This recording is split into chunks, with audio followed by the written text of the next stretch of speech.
Do you need a web application security solution that can improve your detection rate and enable easier remediation? Acunetics has a fully automated solution that can detect and report over 4,500 web vulnerabilities. Fast and scalable, it can scan thousands of pages without interruption, including HTML5, JavaScript, and single-page applications. Acunetics provides accuracy with the lowest false positives by combining black box and white box testing.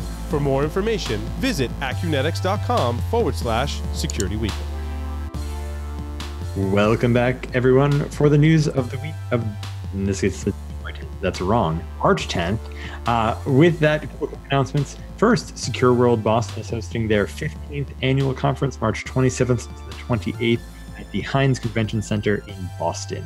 Security Weekly listeners save $100 off a full conference pass by visiting secureworldexpo.com and using the code SecurityWeekly. That's capital S, capital W, one word, Security Weekly. Of course, we just released our 2019 Security Weekly 25 Index Survey. Please go to securityweekly.com and click the survey link to help us understand who's evaluating, using, or formerly used any of the Security Weekly 25 companies. The results will be summarized and presented back to all responders in a private webcast. So please go fill that out. We would very much appreciate it. All right, Paul, week of March 10th, 2019. Of course, 2018 was an interesting year. WordPress, 90% of all hacked CMSs in 2018. I'm not surprised. Are you? No, not at all. I know I did see this article.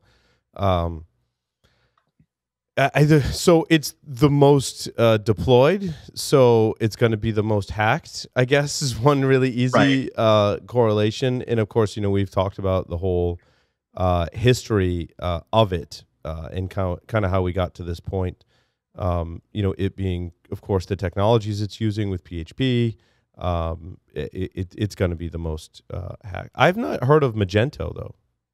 I mean, So I have. They're a smaller company. Yeah. What I found most interesting here, though, is actually when you look at one of the kind of charts that they have in the article here on ZDNet, is the outdated infections or like outdated systems that were infected. Mm-hmm. Only 36.7% of those that were through the vendor that was doing kind of this review were actually outdated WordPress instances, meaning that the WordPress instances that were getting owned for the most part were all based on plugins and just bad plugin hygiene. Mm-hmm. Which, I mean, you'd think that, okay, your WordPress, you're trying to figure out how you can solve this problem of your customers getting owned. I don't know. Maybe it's going to Apple route and start to gate the ability to put in WordPress plugins or start charging for WordPress plugins so that people that put those forward can't just throw them in there at random as they want to. I don't know how you solve that problem, Paul. Any thoughts there? Yeah, well, it's a tricky balance, right? I think WordPress has gained so much popularity because of the open plugin environment, because anyone can write a plugin that does anything. There's tons of examples. It's easy to code. You end up with all of this functionality that attracts users to the platform because they want all this functionality. In other words, if your requirements are, I need a WordPress site or I need a website that does X, Y, Z. Oh, I can get this really easy, go sign up for a WordPress account and then install plugins, ABC. They give me that functionality and I'm off to the races. That's what's made them so popular. If they start to gate that could be problematic for WordPress. I think for WordPress, they need to come up with some type of ranking system for plugins, which, I mean, that gets hard, right? Like, how do you validate certain WordPress plugins versus others, given that they're changing so much, right? So, like, how do you say this plugin has been stamped as secure and developer could come in tomorrow and introduce a heinous vulnerability? I mean, Docker's doing that to a certain extent with containers, right? They're scanning those containers. It's a bit of a different problem unless they have an unlimited license for static code analysis, or if they're pricing per developer. But even then, it's like the world is kind of your box of developers to play in. So there's almost no good scalable solution for them to even do the security scanning of this. Mm-hmm.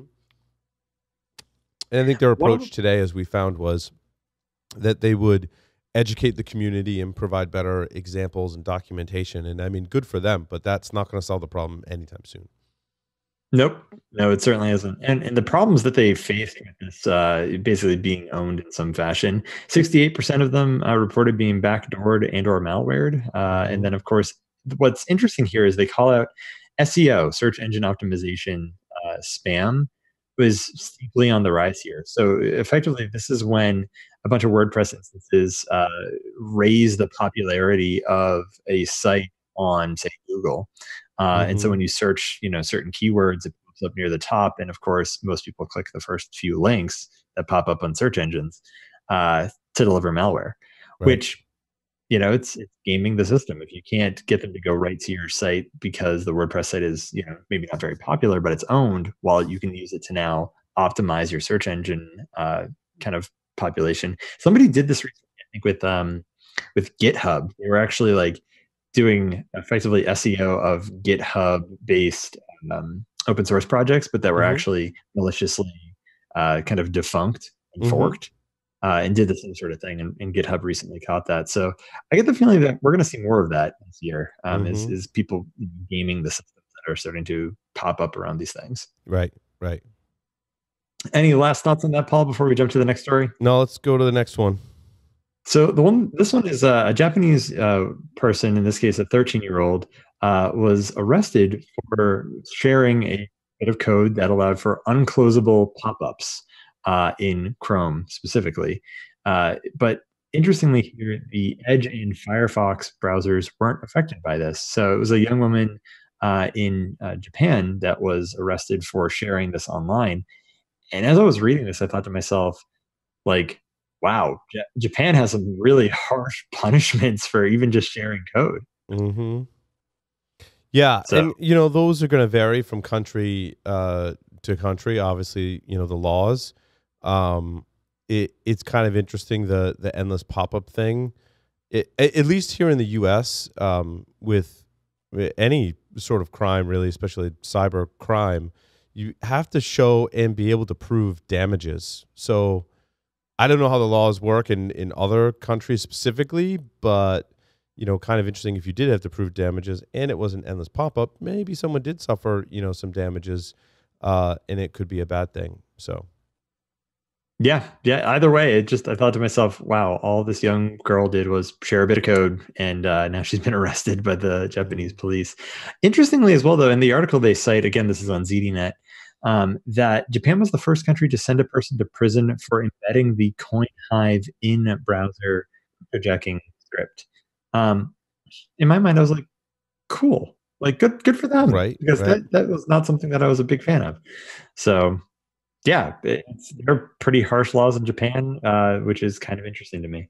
I don't know, Paul, anything more that you want to say on that before we jump into the next series of stories? No, I think we're good on So that one. back into the headlines, of course, is Facebook in a number of different ways. So story number 3, bugs, breaches, and more. This one's out actually about an exploit that allows websites to identify their visitors based on functionality that at the time existed inside of Facebook. Whether they were, of course, if they were specifically logged into an account on Facebook. And in effect, what would happen here is it was a bug that allowed a person to search up to 500 profiles per second, right? So now a person browses to your site, takes all of a second to load your page. You've already searched 500 profiles on Facebook, see if that's who it is.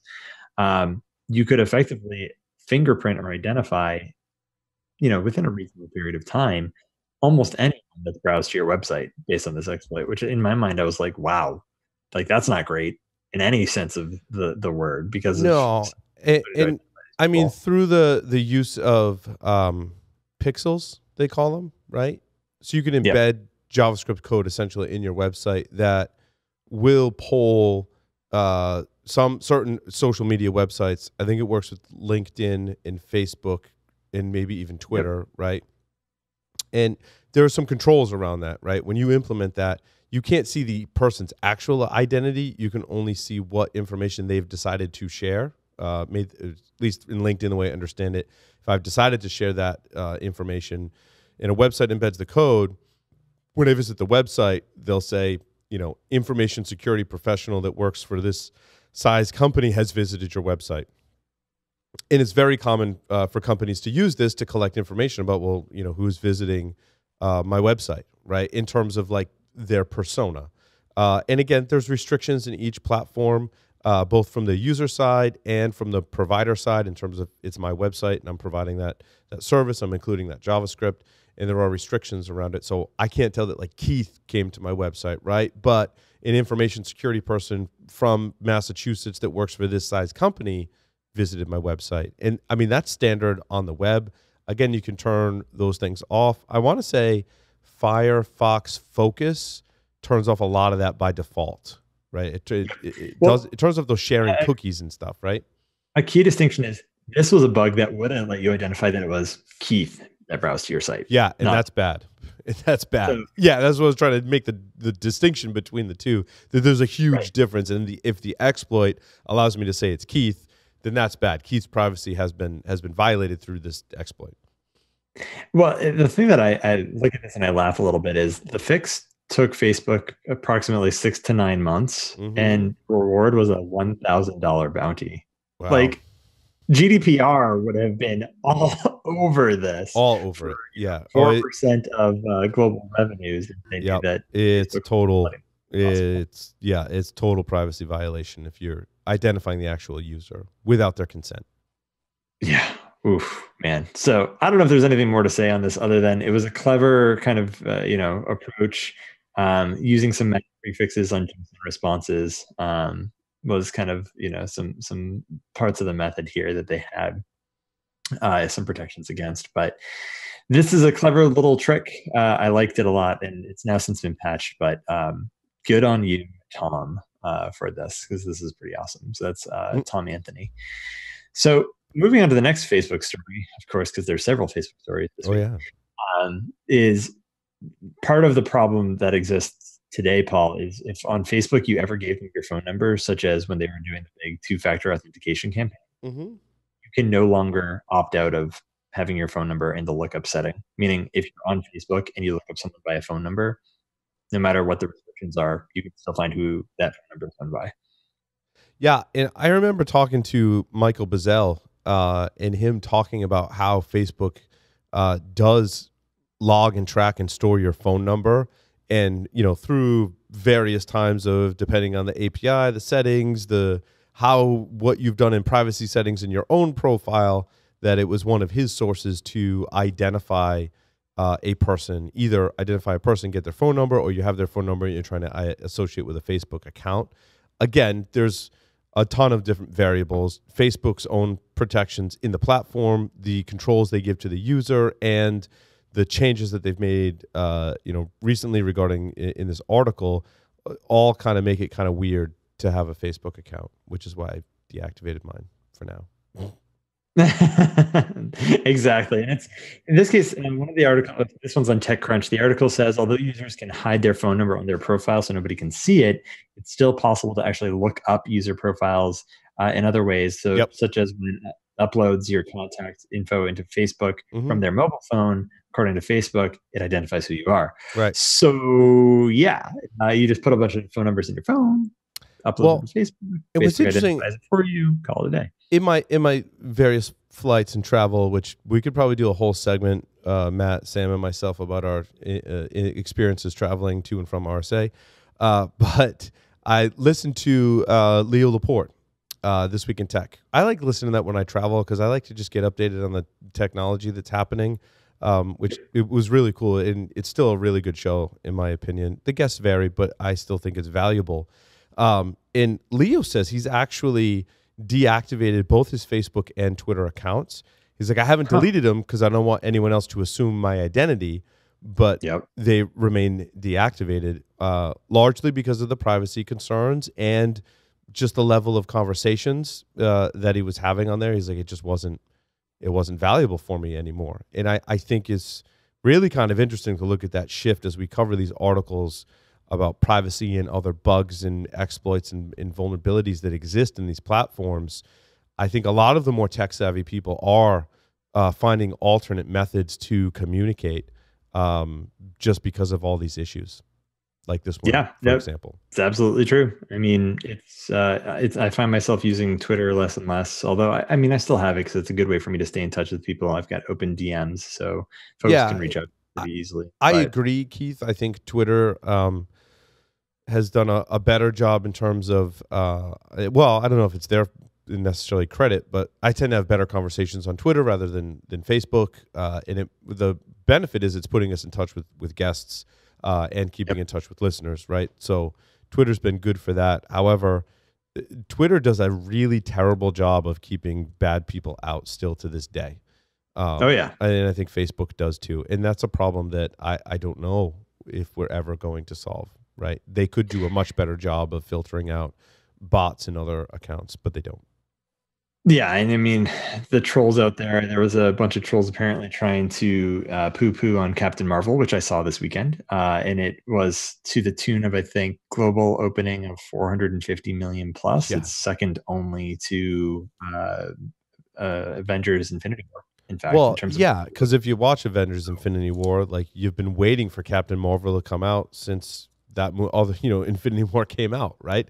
Because Marvel movies you got to watch all the way through the end of the credits to get like a sneak preview for the next one. And Yep. there's a reference to Captain Marvel. So my nephew saw it, he said it was awesome. My sons have been It was great. begging me to take him to go see it. We were away the weekend, so Goose is probably my favorite character. I'm just going to say that right now. I can't wait. I can't wait. But anyway, I'll leave that for those that have yet to see it when you meet Goose. Mm.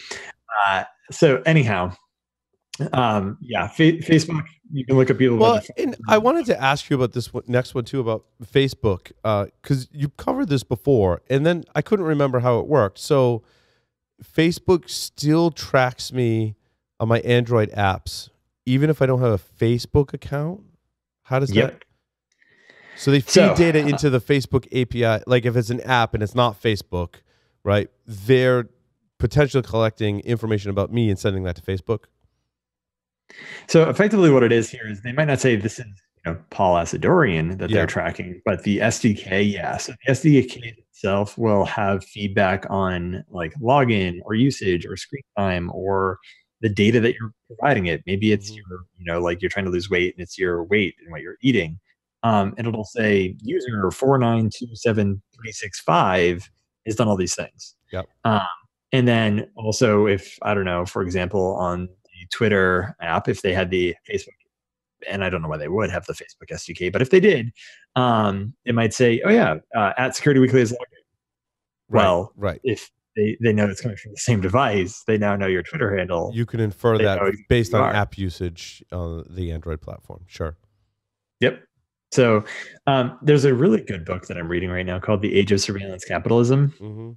Or that's at least part of the title. I'll have to get the rest of it. But yeah, as you're reading some of this stuff, it's kind of scary when you look at all the things that the different platforms are really built around treating human behavior as raw material, and Right. then ultimately leading toward trying to predict and or influence behavior. Which, by the way, if the 2016 election is any indication, that's almost exactly the case that it can do that.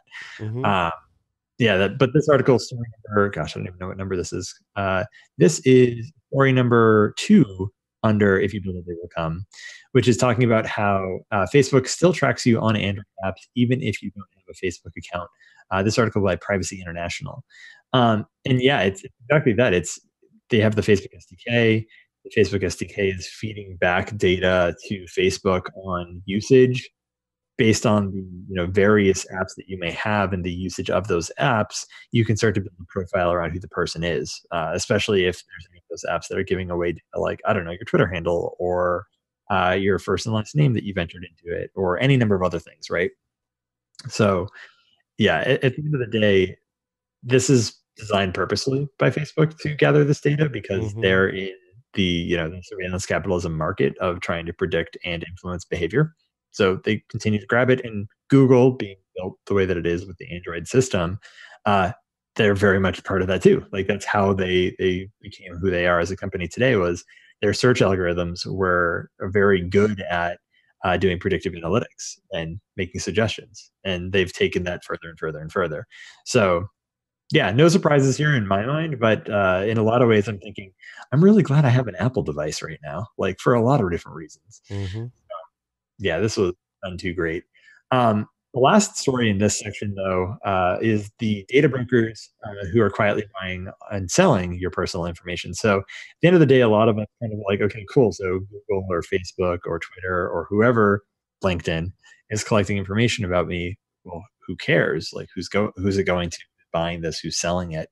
And this is actually due to a new law in the state of Vermont that requires companies that buy and sell third-party personal data to register with the Secretary of State, which that has in turn opened up that information as to who these companies are to the public because it's again a state record.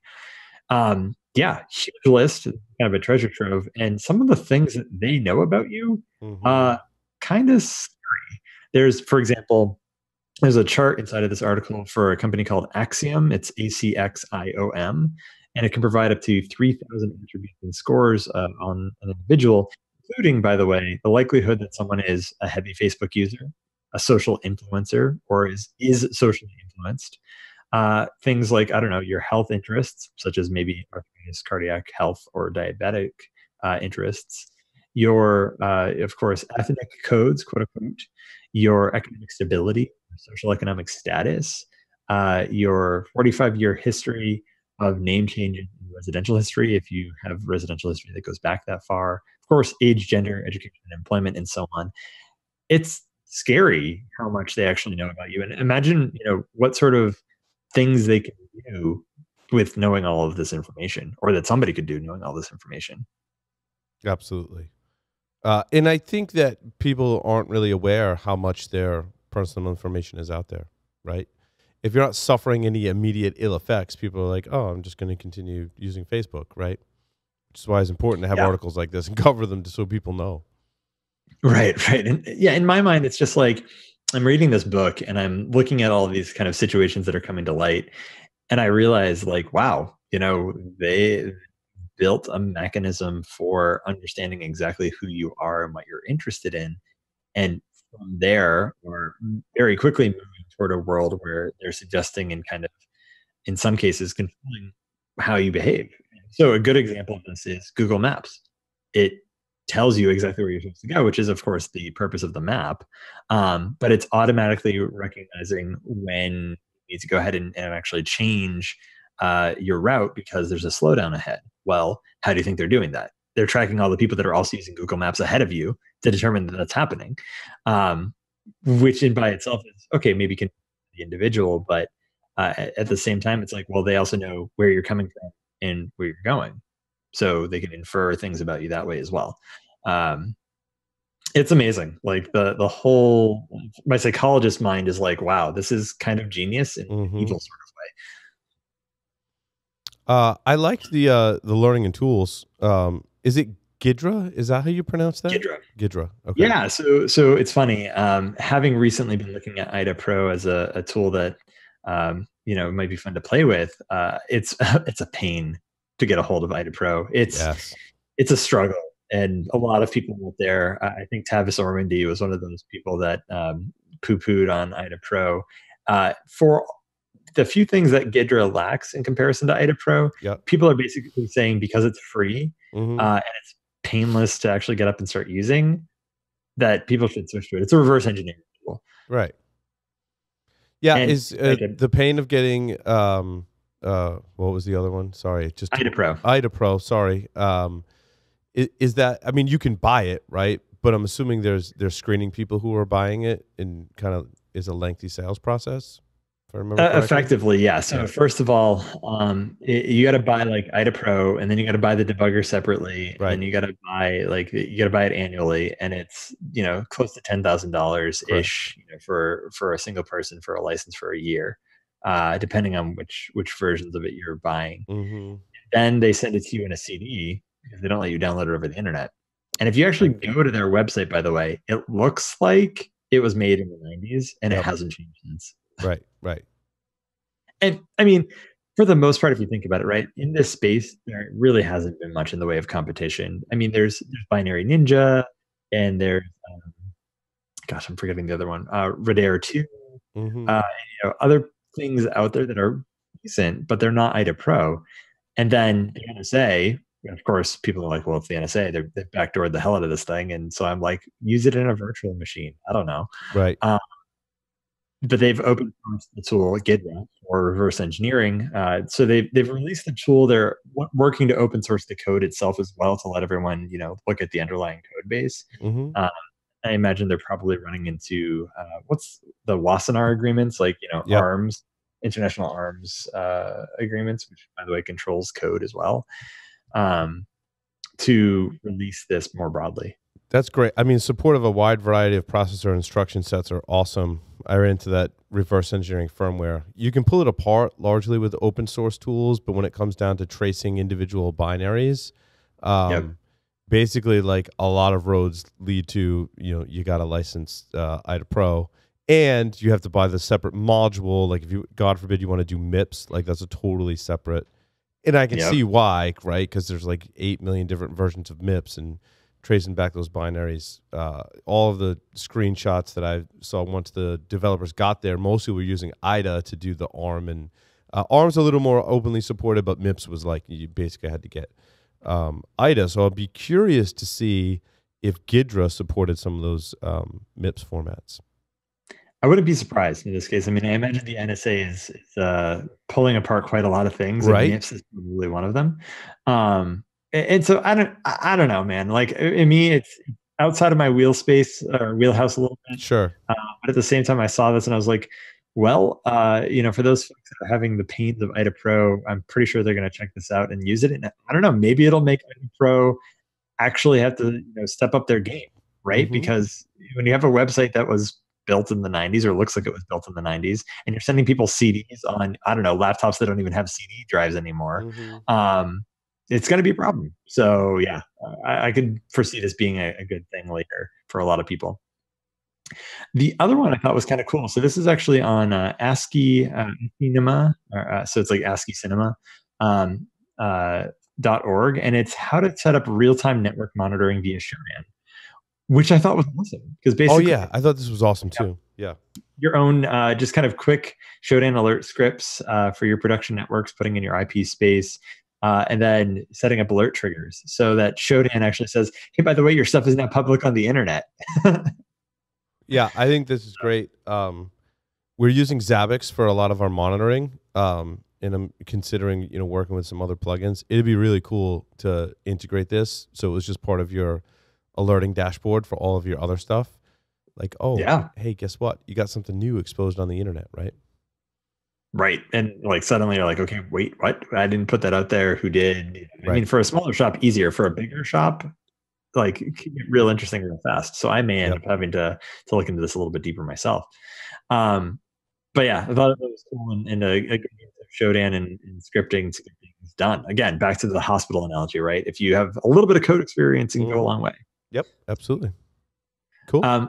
Moving into just the last couple of things. So NSA's top policy advisor is saying it's time to start putting teeth into cyber deterrence, which I thought was kind of interesting for Rob Joyce to go out there and be speaking about, especially because it's been reported that the NSA disrupted cyber operations of nefarious groups on election day to prevent trolling campaigns, which I thought was kind of defend forward, I think is what they're calling it.